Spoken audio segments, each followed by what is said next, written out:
Nitudacana ku maso M23 ishobora kudusanga Kinshasa ni bamwe mu bagize inteko ishinga amategeko ya Repubulika ya Demokarasi ya Kongo. Abadepite n'abasenateri mu nteko ishinga amategeko ya Repubulika ya Demokarasi ya Kongo bamaze igihe mu kiruhuko bagiye kugaruka mu mirimo yabo ikitaraganya. Ikiruhuko cyabo kitarangiye bitewe n'umuvuduko wa M23 ikomeje kwigarurira ibice byinshi cyane muri teritwari ya Masisi na Rucuru. Ejo ku itariki ya 9 Gashyantare 2023 Senateri Francine Muyumba yasabye bagenzi be kuva mu kiruhuko bakagaruka mu mirimo yabo vuba na bwangu kugira ngo basuzumire hamwe uko bahagarika umuvuduko wa M23 ikomeje kwigarurira igice kinini cyane cy'ubutaka mu ntara Kivu y'Amajyaruguru. Yagize ati ntabwo twaguma mu biruhuko mu gihe dukomeje gutakaza ubutaka bw'igihugu cyacu muri Kivu y'Amajyaruguru. Akaba ari amagambo ya Francine Murumba. Hakurikiyeho Depite Juvenal Munumbo wavuze ko kujya mbere kwa M23 ikaba igeze mu birometero bike kugira ngo isesekare mu mujyi wa Sake biri gushya ati bishyira ku ifatwa ry'umujyi wa Goma mu gihe cya vuba. Ati birihutirwa kandi birakenewe kugira ngo dushakire hamwe uko twahagarika umuvuduko wa M23 ubu igeze hafi ya Sake ikaba ishobora no kwigarurira Goma. Ati ni ingenzi cyane kuri twe n'abanyekongo bose. Depite Jean Baptiste Kasekwa we akaba yongeyeho ko aherutse mu rugendo mu mujyi wa Goma agasanga uburyo bw'imiyoborere ya FARDC mu rugamba ihanganyemo na M23 budasobanutse ndetse ko hari amakimbirane n'umwiryane mu buyobozi bukuru bw'ingabo za Repubulika ya Demokarasi ya Kongo. Yakomeje avuga ko ariyo mpamvu abadepite n'abasenateri bari mu kiruhuko bagomba kugaruka vuba na bwangu bagatumizaho minisitiri w'ingabo n'umugaba mukuru wa FARDC kugira ngo batange ibisobanuro kuri ibyo bibazo byose biri kubuza FARDC guhagarika umuvuduko wa M23. Depite Gasekwa akaba yakomeje avuga ko nihadafatwa ibyemezo bikomeye cyane bashobora kuzisanga M23 ifashe intara ya Kivu y'Amajyaruguru yose ndetse ikaba yakwambuka iyo ntara ikabasanga Kinshasa nk'uko byagenze ku gihe cya FDR wa bwo Laurent Desire Kabila yayoboraga Kongo mu mwaka wa 1996.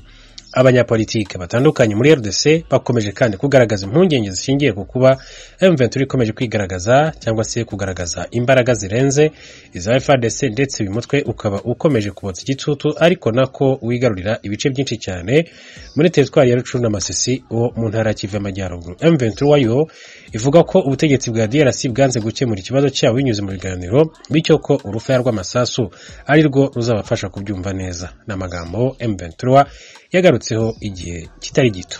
Umukuru w'igihugu cy'u Rwanda ariyama amahanga ku bibazo by'umutekano wo mu burasirazuba bwa Kongo.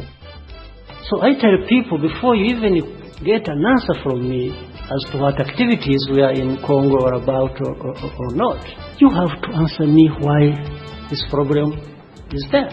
Why anybody would fire artillery across our border and kill our people.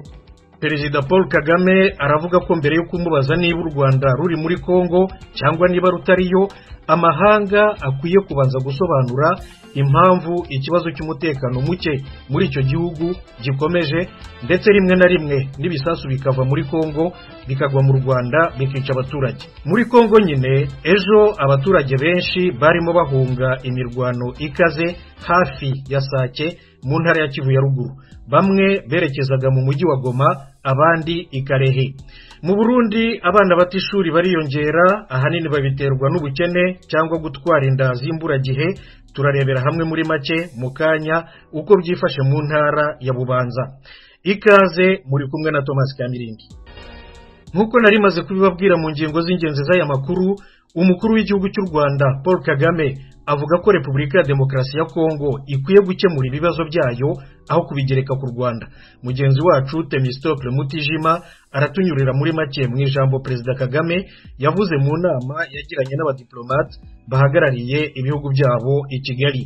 Muri iki kiganiro ngarukamwaka kiba kigamije kwifuriza abahagarariye ibihugu byabo mu Rwanda umwaka mushya, Perezida Kagame yibanza ahanini ku ntambara n'amakimbirane yo mu burasirazuba bwa Kongo. By'umwihariko ku ntambara y'umutwe wa M23 yateje umwuka mubi hagati y'igihugu ayoboye na Kongo. Umukuru w'u Rwanda yavuze ko icyo ari ikibazo gikomeza kugenda kigaruka ariko ntihashakwe igisubizo nyacyo. Ikibazo kiri hagati yacu Rwanda na Kongo n'ibibera mu burasirazuba bwa Kongo tukimazemo imyaka irenga 20 kandi ibintu bikomeje kuba nk'ibyo dufite uyu munsi bisa nkaho byongera bigaruka nka nyuma ya ya buri myaka 5 kandi bikaza bisa nk'ibyabaye mbere. Nk'ikibazo gihari none cyari cyabaye mu myaka 10 ishize mu 2012 kikitabwaho mu buryo bunyuranye ariko byose birasa.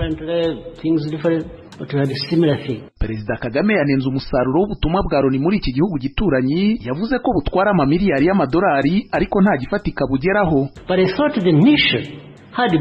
Nibwiraga ko buriya butumwa bwashyizweho ngo bugerageze gukemura bimwe mu bibazo biri muri kiriya gihugu, bigakorwa ku nyungu za kiriya gihugu ariko no ku nyungu z'ibihugu bituranye bigiraho ingaruka, ariko ibyo ntibiba. Nk'uko nababwiye, ibyabaye mu 2012 byongeye kwisubiramo mu 2022 kandi turacyakomeje. None ni ikihe kibazo turimo gukemura mu by'ukuri nk'umuryango mpuzamahanga u Rwanda rubereye agace gatoya cyane mu biwugize? Niki tugamije kugeraho?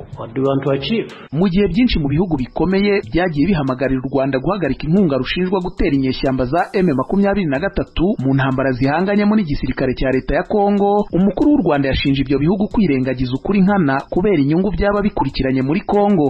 Perezida Kagame akavuga ko gusohora amatangazo yamagana u Rwanda bisa n'ibyambura leta ya Kongo inshingano zo gushaka umuti w'ibibazo bikazihirikira ku gihugu cye. Aha kandi akaba yashinje mugenzi we Felix Tshisekedi wa Kongo guhindura imvugo no kwisubiraho ku masezerano agirana n'abandi bategetsi bagenzi be.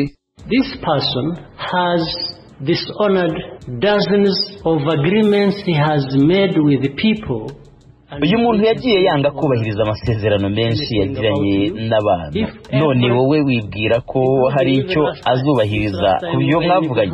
Harimo yewe n'ubushize ubwo twari Bujumbura twaraganiriye, yarahari hamwe n'abahafi ye, ari mu biganiro atanga ibitekerezo, twandika itangazo tumenyesha abantu ibyo twaganiriye n'igikurikiraho. Itangazo ryarasomwe ariko ku munsi wakurikiyeho itangazo rivuguruza risomerwa i Kinshasa. The opposite communique is read in Kinshasa. Ku itangazo ryasohotse nyuma y'inama y'abakuru b'ibihugu byo mu karere iheruka kubera i Bujumbura mu Burundi, leta ya Kongo ivuga ko ibiri kubiyemo itabyemera kandi n'umukuru wayo atarisinye, yivuga ko amasezerano yemera ari aya Rwanda. Ku birego by'uko u Rwanda rwaba rufite abasirikare cyangwa hari ibyo rukora mu gihugu gituranyi cya Kongo, naho Perezida Kagame ati, so I tell people before you even get an answer from me, mbwira abantu ngo na mbere y'uko ubona igisubizo cyanjye ku cyo twaba dukora muri Kongo, niba tunahari cyangwa tudahari, wakabaye usubiza kubera iki kibazo gihari. Kubera iki uwo ari we wese yarasa bombe akayambutsa umupaka akatwikira abaturage? Kubera iki FDLR mu kwa 11/2019 yambutse umupaka ikatwitira abaturage mu Kinigi n'ahandi? Wakabaye unsubiza impamvu y'ibyo. Sindimo no kugusaba kuza ngo umfashe gukemura icyo kibazo. Niba bambutse umupaka turabyikemurira, ariko se kubera iki tutakemurira iki kibazo aho gituruka? Bisa nkaho iyi kibazo cya FDLR kijemo, iyo bambajije nkazamura ikibazo cya FDLR basa n'abashatse guhindura icyo kibazo. Ibihugu by'u Rwanda na Kongo bikomeza gushinjanya gushyigikira inyeshyamba zihungabanya umutekano wa buri ruhande, u Rwanda rushinjwa gushyigikira M23 narwo rugashinja Kongo gushyigikira FDLR. Ni ibirego impande zombi zihakana. Ijwi rya Amerika, tujye muri Repubulika ya Demokarasi ya Kongo. Ejo abaturage bo mu mujyi muto wa Sake hafi ya Goma barimo bahunga ari benshi imirwano hagati y'ingabo z'igihugu n'umutwe wa M23. Umunyamakuru w'Ijwi rya Amerika Jimmy Shukrani Bakomera ukorera i Goma araduha inkuru irambuye.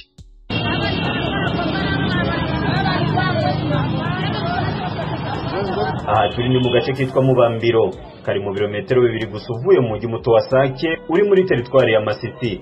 Aha kandi ni mu birometero 25 mu burengerazuba bw'umujyi wa Goma, umurwa mukuru w'intara ya Kivu ya ruguru. Aka gace kazungurutswe na parike y'ibirunga iva muri teritwari ya Masisi yerekeza muri Kalehe mu ntara ya Kivu y'Epfo. Ni naho kandi usanga umuhanda mugari uva mu Sake muri Masisi ugakomeza muri teritwari ya Walikale iri mu birometero 135 mu burengerazuba bw'umujyi wa Goma. Nayo nimwe muri teritwari zigize intara ya Kivu ya ruguru. Uyu muhanda kuri ubu wuzuye abaturage bavuye mu mujyi muto wa Sake kubera intambara ikaze hagati y'ingabo za Kongo FARDC n'abarwanyi b'umutwe wa 23. Benshi barimo kugana mu mujyi wa Goma. Abaturi kumwe baratubwira impamvu bavuye mu byabo.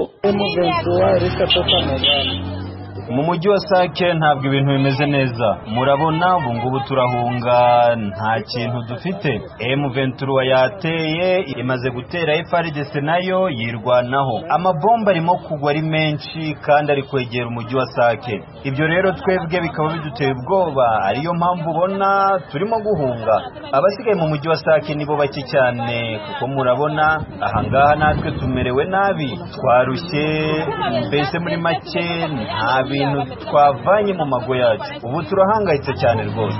Byatangiye mu masaha ya saa 4 niho twabonye amabomba atangiye kugwa mu mujyi wa Sake. Ubwo natwe tubona yuko bitari ngombwa kugumayo, twahise twirukanka. Ubu ngubu urabona ntacyo dufite ahangaha. Alliance Kakuru tumusanze yicaye asa n'unaniwe. Uyu ari kumwe n'abana be 4 yahunganye n'abaturutse muri Sake. Bari mu nkambi hano no mu gitondo nibwo bateye baturutse ariko ku rupangu. Ubwo rero batubwiye ko bamwe nkambi twari twahakoze badukoreye. Ubu Sake nta muntu n'umwe ushyirayemo.